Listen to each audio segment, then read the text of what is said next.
So ಹೀಗೆ ಕೋಗಿಲು ಲೇಔಟ್ನಲ್ಲಿದ್ದ ಜಾಗ ಅಕ್ರಮದ ಬಗ್ಗೆ ದಿನಕ್ಕೊಂದು ಸ್ಫೋಟಕ ಮಾಹಿತಿ ಹೊರಬೀಳ್ತಾನೆ ಇದೆ. ನಕಲಿ ದಾಖಲೆ ಮಾಹಿತಿ ಇದ್ರೂ ಕೂಡ ತಹಶೀಲ್ದಾರ್ ಸೈಲೆಂಟ್ ಆಗಿದ್ಯಾಕೆ? ಹಣ ಪಡೆದು ಸರ್ಕಾರಿ ಜಾಗ ಸೇಲ್ ಮಾಡಿದ ಇಬ್ಬರ ಬಂಧನ ಆಗಿದೆ. ಅಷ್ಟಕ್ಕೂ ಏನಿದು ಸ್ಕ್ಯಾಮ್? ಈ ಬಗ್ಗೆ ಕಂಪ್ಲೀಟ್ ರಿಪೋರ್ಟ್ ಇದೆ, ಬನ್ನಿ ನೋಡೋಣ.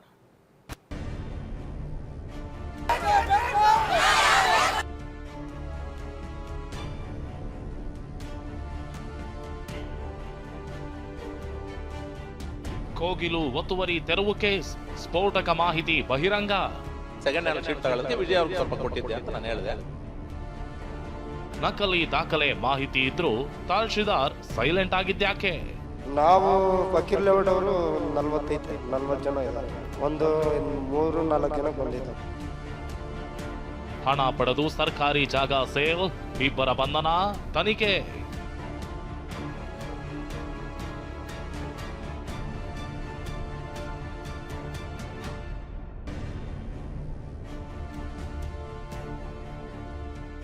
ಕೋಗಿಲು ಲೇಔಟ್ನಲ್ಲಿ 167 ಮನೆ ತೆರವಾಗಿದೆ.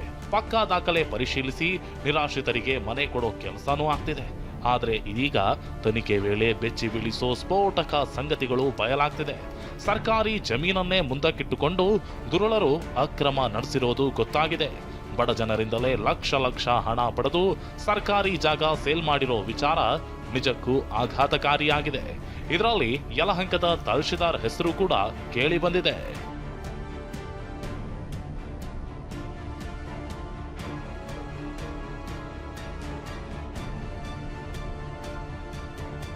ಕೋಗಿಲು ಲೇಔಟ್ನಲ್ಲಿ ಮನೆ ಕಟ್ಟಿಕೊಳ್ಳೋಕೆ ಹಣ ಪಡೆದಿರೋ ವ್ಯಕ್ತಿಗಳಲ್ಲಿ ಕಾಂಗ್ರೆಸ್ ಮುಖಂಡನೋರ್ವ ಕೂಡ ಇದ್ದಾನೆ.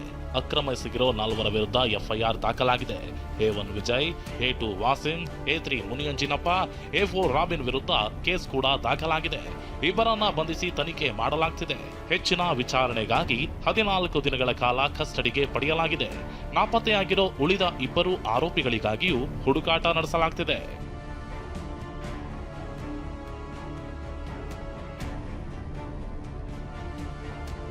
ಯಲಹಂಕ ತಹಶೀಲ್ದಾರ್ಗೂ ಸುತ್ತಿಕೊಳ್ಳುತ್ತಾ ಒತ್ತುವರಿ.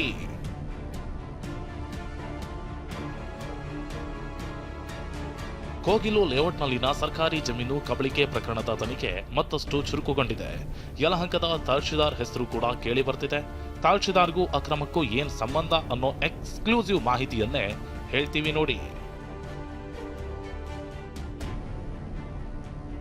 2022ರಿಂದ 2025 ಅವಧಿಯ ತಹಶೀಲ್ದಾರ್ಗಳನ್ನ ವಿಚಾರಣೆ ಮಾಡೋಕೆ ಸಿದ್ಧತೆ ನಡೆಸಲಾಗಿದೆ.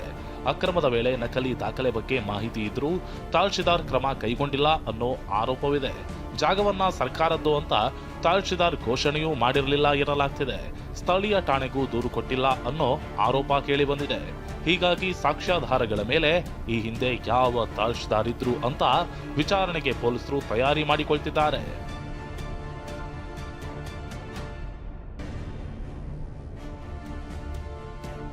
ಜಾಗ ಅತಿಕ್ರಮಣದ ವಿಚಾರದಲ್ಲಿ ನಿರಾಶ್ರಿತರನ್ನ ವಿಚಾರಣೆ.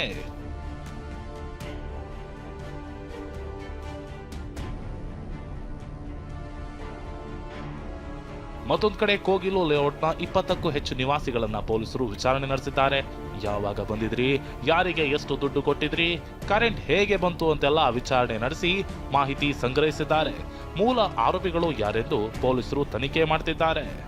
ನನ್ನನ್ನು ಕೇಳಿದ್ದು ವಿಚಾರ, ನೀವು ಎಷ್ಟು ವರ್ಷ ಬಂದಿದ್ದು ಅಂತ ಹೇಳಿದಕ್ಕೆ ನಾನು ಇಲ್ಲೇ ಬಂಡಿಯಲ್ಲಿ ಕೆಲಸ ಮಾಡ್ಕೊಂಡಿದ್ದೆ, ನಾನು ಇಲ್ಲೇ ಕಟ್ಕೊಂಡಿದ್ದು ನಿಜ ಸಮಯ ಅಂತ ಹೇಳಿದೆ. ಆಮೇಲೆ ದುಡ್ಡು ಯಾರಿಗಾರು ಕೊಟ್ಟಿದ್ರ ಅಂದರು. ಜಾಗಕ್ಕೆ ದುಡ್ಡು ಯಾರಿಗೂ ಕೊಟ್ಟಿಲ್ಲ. ನಾನು ಜಾಗಕ್ಕೆ ಯಾರಿಗೂ ದುಡ್ಡು ಕೊಟ್ಟಿಲ್ಲ. ಆದರೆ ಶೀಟ್ ಕೊಟ್ಟಿದ್ದೆ. ನಾನು ಮನೆ ಹಾಕ್ಬೇಕಾದ್ರೆ ಶೀಟ್ ತಗೋಬೇಕಾಗಿತ್ತು. ನನಗೆ ಸೆಕೆಂಡ್ ಹ್ಯಾಂಡ್ ಶೀಟ್ ನನ್ನ ಹೊಸ ತಗೊಳ್ಳೋಕ್ಕೆ ಆಗಲ್ಲ ಅಂತೇಳಿ ಸೆಕೆಂಡ್ ಹ್ಯಾಂಡ್ ಶೀಟ್ ತಗೊಳ್ಳೋದಕ್ಕೆ ವಿಜಯ್ ಅವ್ರಿಗೆ ಸ್ವಲ್ಪ ಕೊಟ್ಟಿದ್ದೆ ಅಂತ ನಾನು ಹೇಳಿದೆ. ಅಕ್ರಮವಾಗಿ ವಾಸ ಮಾಡ್ತಿರೋ ಬಾಂಗ್ಲಾದವರನ್ನ ಬಿಡೋದಿಲ್ಲ ಅಂತ ಗೃಹ ಸಚಿವ ಪರಮೇಶ್ವರ್ ಹೇಳಿದ್ದಾರೆ. ನಾವು ಯಾರೇ ಬಾಂಗ್ಲಾದೇಶದವರಿದ್ರೆ, ಅನಧಿಕೃತವಾಗಿ ಬಾಂಗ್ಲಾದೇಶದವರು ರಾಜ್ಯದಲ್ಲಿದ್ದರೆ ಅವರನ್ನು ನಾವು ಹಿಡಿತೀವಿ ಮತ್ತು ಅವರನ್ನು ಡಿಪೋರ್ಟ್ ಮಾಡ್ತೀವಿ. ಮೊದಲನೇದಾಗಿ ಅವರ ಎಂಬಸಿಗೆ ಅವರಿಗೆಲ್ಲ ಹೇಳ್ತೀವಿ, ಡಿಪೋರ್ಟ್ ಮಾಡ್ತೀವಿ. ಸಾಕಷ್ಟು ಕೇಸುಗಳಲ್ಲಿ ನಾವು ಮಾಡಿದ್ದೇವೆ. ಹಾಗಾಗಿ ಯಾರೇ ಬಾಂಗ್ಲಾದೇಶಿಸು ಅನಧಿಕೃತವಾಗಿ ಬೆಂಗಳೂರಿನಲ್ಲಾಗಲಿ ಕರ್ನಾಟಕದಲ್ಲಿ ಎಲ್ಲೇ ಇದ್ದರೂ ಕೂಡ ಅವರನ್ನು ಗುರ್ತು ಹಚ್ಚಿ ಅವರನ್ನು ಡಿಪೋರ್ಟ್ ಮಾಡುವಂಥ ಕೆಲಸವನ್ನು ಮಾಡ್ತೀವಿ. ಅದೇನೇ ಹೇಳಿ, ಸರ್ಕಾರಿ ಜಾಗದಲ್ಲಿ ಮನೆ ಕಟ್ಟಿರೋದು ಮೊದಲ ತಪ್ಪು. ಆದರೆ ಅದಕ್ಕೂ ಹಣ ಪಡೆದ ದುರುಳರು ಸರ್ಕಾರಿ ಜಾಗವನ್ನೇ ಸೇಲ್ ಮಾಡಿರೋದು ದೊಡ್ಡ ಅಕ್ರಮ ಆಗಿದೆ. ಈ ಅಕ್ರಮದ ಬಗ್ಗೆ ಕೂಡಲೇ ತನಿಖೆಯಾಗಿ ಆದಷ್ಟು ಬೇಗ ಸತ್ಯ ಹೊರಬರಬೇಕಿದೆ.